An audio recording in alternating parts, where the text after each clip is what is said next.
a child, you were reading TOs? Yeah. It was a very boring childhood, I'm afraid.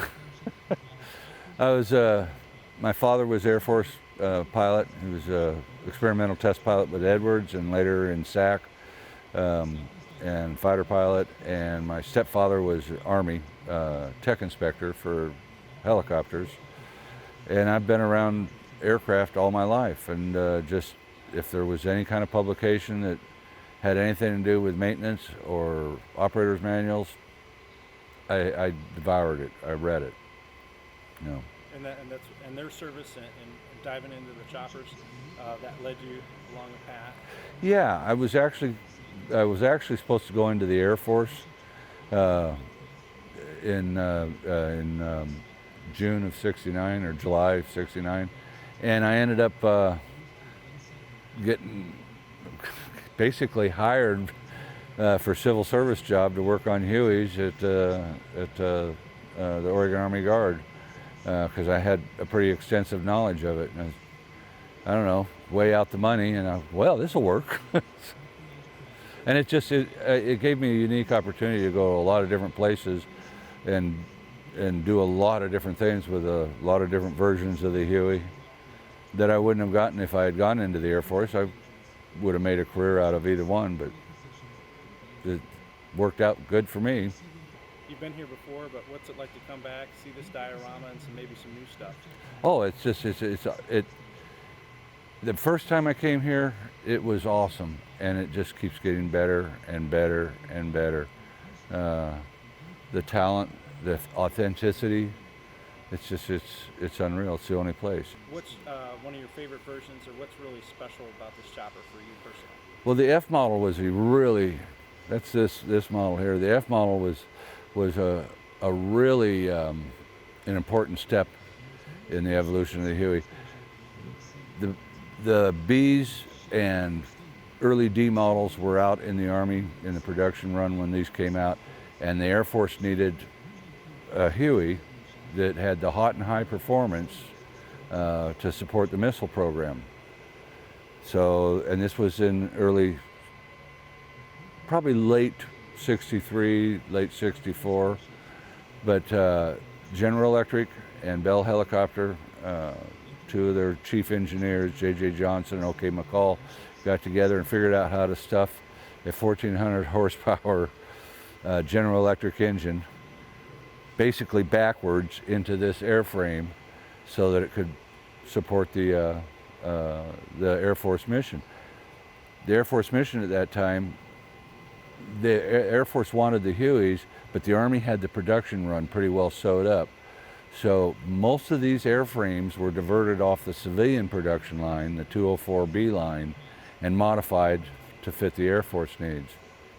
So, and I just got to be around all this kind of stuff all the time. It's just, I'd go work at an Air Force base for a while, or somebody, the state would loan me to somebody else for this or that. And it was just, I was a lucky guy. I got to do a lot of different things. And did you work directly with like some of the pilots from Vietnam at that time? Oh yeah. I was really lucky in as much as almost every single pilot in my unit of the National Guard was a Vietnam vet. Several of them, multiple tours. And I didn't find this out until years later.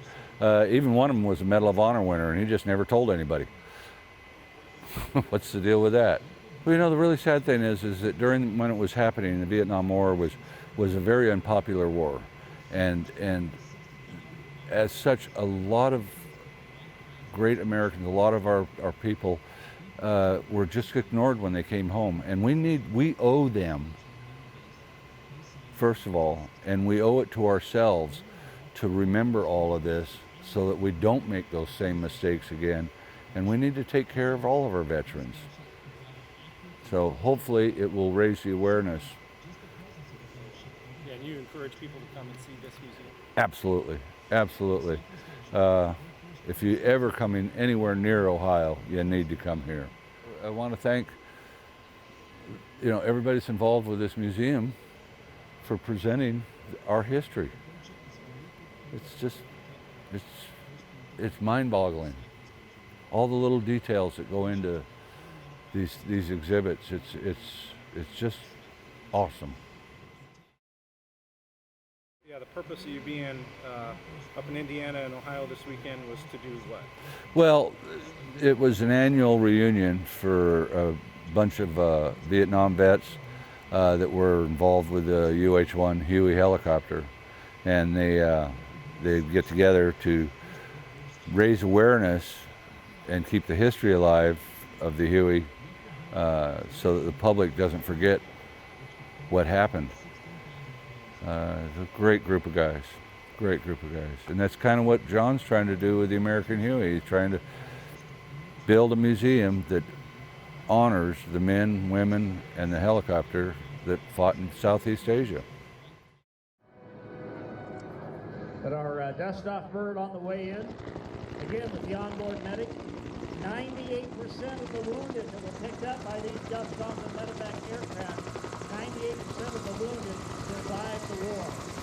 That was the value of this Huey, our onboard medic.